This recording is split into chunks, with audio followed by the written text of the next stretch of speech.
Salut tout le monde et bienvenue sur ma chaîne Lisa dans les livres. Je vous souhaite tout d'abord une très bonne année 2018. J'espère que tous vos rêves seront réalisés, que cette année ça sera le top du top par rapport à 2017 qui était juste pourri pour moi. Trop malade, mais cette année on est bon. Alors je démarre cette année avec Endless Night de Estelle Evry, que vous retrouverez aux éditions La Gondamine de chez Fictia.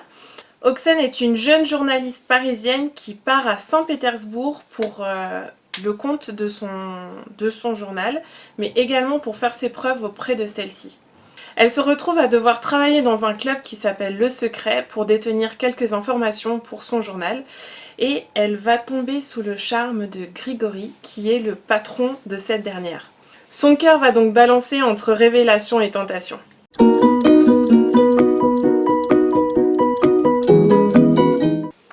Alors, au niveau des plus et des moins de ce livre, je dirais qu'il y a un petit bémol pour Grigory. Donc vous allez voir que le livre se compose en deux parties, enfin en plusieurs parties, mais on est un côté dans la tête d'Oxane et un côté dans la tête de Grigory.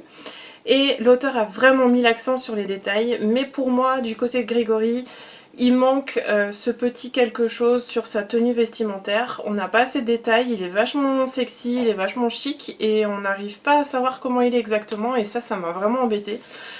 Donc petit bémol sur ça. J'aurais vraiment voulu savoir s'il était plus comme Simon Baker dans Mentalist, avec du velours comme ça là et du sexy vintage, ou alors si c'était à la Christian Grey et puis qu'il était super chic et raffiné.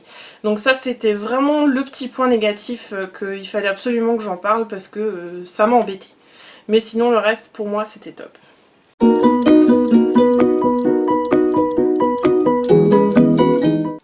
Au niveau des plus de ce livre, je dirais que c'est un livre qui est complètement addictif. On arrive, dès qu'on l'ouvre, on n'arrive pas à s'arrêter. Moi, j'ai lu jusqu'à 3 h du matin.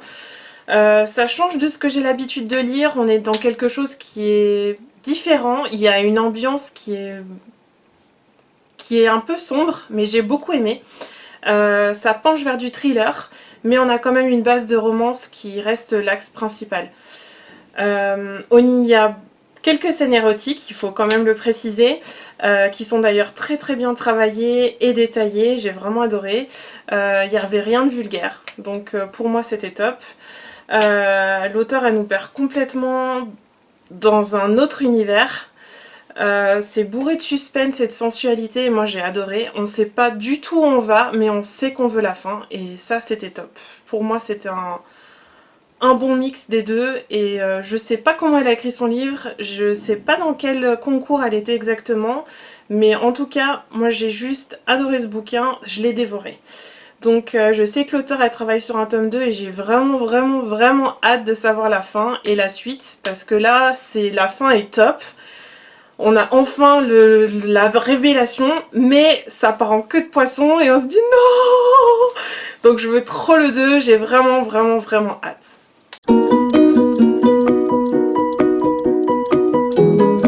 En bref, si vous cherchez un livre qui vous dépayse jusqu'à la dernière page et qui vous entraîne dans le froid de la Russie et la chaleur excitante et sensuelle du club Le Secret, ce livre est pour vous. Je vous laisse avec la musique qui a aidé l'auteur à écrire ce livre et je vous retrouve d'ici 1 à 2 semaines avec les Sexy Bikers de Black Riders de C.J. Ronnie. A très bientôt, je vous embrasse. N'oubliez pas de liker et de partager et je vous fais confiance et on se retrouve bientôt. Gros bisous. I'm scared of judgment. Yes, with you, me.